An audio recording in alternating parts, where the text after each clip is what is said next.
Sampai hari ini, Israel masih tetap terus menggempur Palestina demi merebut wilayah Gaza dari tangan kelompok Hamas dan warga sipil. Tentunya hal itu akan terus menambah angka jumlah korban sipil yang tidak bersalah.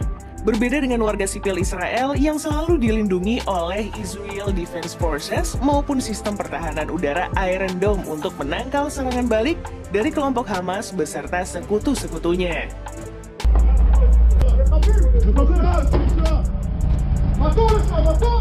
Pandangan tadi sebenarnya nggak 100% benar. Soalnya meskipun Israel lebih unggul dalam peperangan ini, tapi faktanya warga sipil negara itu juga merasakan dampak besar dari peperangan yang terjadi.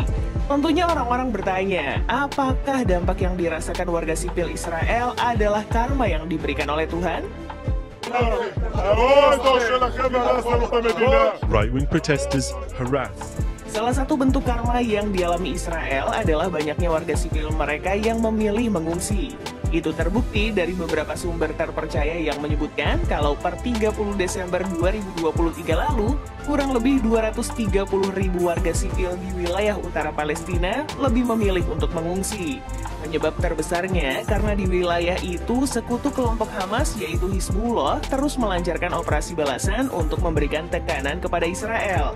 Bahkan serangan yang dilakukan oleh kelompok Hizbullah di wilayah utara tersebut memberikan dampak besar bagi Israel maupun warga sipil negara itu.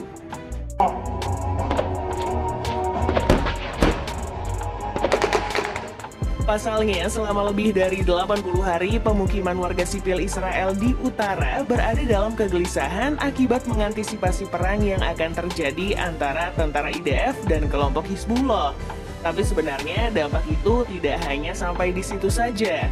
Terbukti dari otoritas kependudukan dan migrasi Israel menyebutkan jika sudah lebih dari 470.000 warga Israel yang melarikan diri ke wilayah lain atau bahkan keluar dari negara Israel. Parahnya lagi, migrasi warga sipil keluar Israel belum bisa dipastikan apakah mereka akan kembali ke tanah kelahirannya atau tidak. Hal ini tentu akan memberikan dampak migrasi negatif bagi kependudukan Israel. We're staying calm and we're confident that we will get home, and it's an unfortunate situation. Apalagi beberapa pengamat menyebutkan kalau peperangan antara Israel dan kelompok Hamas juga sangat berdampak pada ribuan pekerja asing, pengungsi hingga diplomat yang lebih memilih untuk meninggalkan kependudukan Israel. Bahkan dampak besarnya adalah negara yang mayoritas umatnya memeluk agama Yahudi tersebut menyebutkan jika migrasi orang Yahudi masuk ke dalam Israel mengalami penurunan hingga 70% akibat peperangan yang terjadi. Beberapa sumber menyebutkan hanya 2.000 orang Yahudi saja yang berani untuk memasuki negara itu.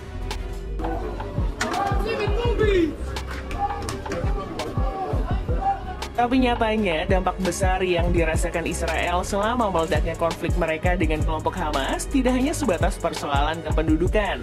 Beberapa media Israel menyebutkan jika angka pengangguran selama peperangan berlangsung terus mengalami peningkatan. Hal itu dikarenakan para pekerja lebih memilih untuk menyelamatkan diri dibandingkan harus bekerja hingga mengancam nyawa. Ini membuat Israel mengalami krisis tenaga kerja. Soalnya dikabarkan lebih dari 764.000 orang memilih menganggur. Until the end of the month, United and American Airlines have made similar moves with Akibat krisis tenaga kerja tersebut membuat Israel terancam mengalami kelumpuhan total di segala aspek perekonomian. Alhasil, perekonomian negara ini terus mengalami penurunan. Dan terbukti, beberapa media membeberkan kalau pertumbuhan perekonomian Israel pada kuartal keempat di tahun 2023 merosot hingga 25%. Padahal jika dibandingkan di tahun sebelumnya, pertumbuhan ekonomi pada kuartal keempat negara itu bisa menyentuh angka 6,5%. רגע לפני שעלינו למטוס, זה היה זה כל בשעה 12, אז הטייס מיד אחרי זה. Parahnya lagi, beberapa pengamat memperkirakan kalau Israel kemungkinan besar akan mengalami penambahan jumlah pengangguran sebanyak 900.000 orang. Padahal jika melihat kondisi yang terjadi di negara itu, sekolah-sekolah sudah dibuka dan perusahaan sudah bisa bekerja dari jarak jauh. Tapi nyatanya dampak dari peperangan terbilang sangatlah besar. Bahkan para pengamat berpandangan jika kondisi perekonomian Israel di tahun ini kemungkinan besar akan lebih turun lagi hingga menyentuh angka 0,5%. רואים אנשים מתחננים לכרטיס טיסה ומוכנים לשלם מאות דולרים בשביל... Hal itu juga diperburuk oleh sekutu kelompok Hamas, yaitu kelompok Houthi yang bermarkas di Yaman. Soalnya dengan melancarkan aksi blokade di Laut Merah membuat jalur perdagangan internasional Israel menjadi terhalang. Sehingga pertumbuhan ekonomi negara ini pun juga semakin parah. Padahal seperti yang kita ketahui ya, jalur perdagangan adalah kunci utama dalam peningkatan perekonomian sebuah negara.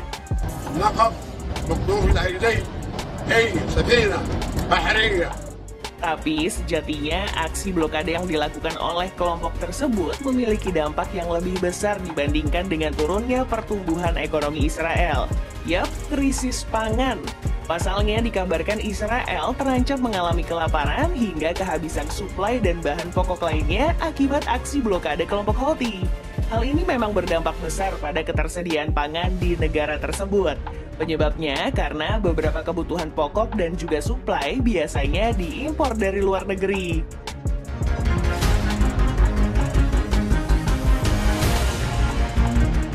Alhasil, jutaan warga sipil Israel terancam mengalami krisis pangan akibat tertutupnya akses jalur perdagangan di Laut Merah. Pernyataan itu bahkan dibenarkan oleh Food Industries Association dan juga Manufacturers Association of Israel yang menyebutkan kalau Israel kini berpotensi krisis pangan buntut dari aktivitas kelompok Houthi di Laut Merah. Tapi yang jadi pertanyaan adalah, apakah Israel nggak mampu untuk memproduksi pangannya sendiri?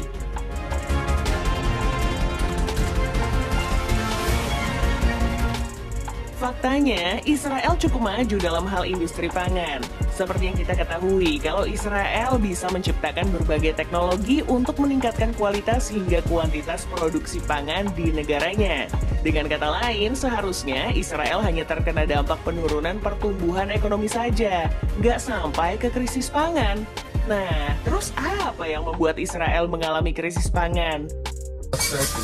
How many farmers pass through here a year? Maybe 20. Penyebabnya karena 90% fasilitas pangan milik Israel dikabarkan berada di dalam zona konflik.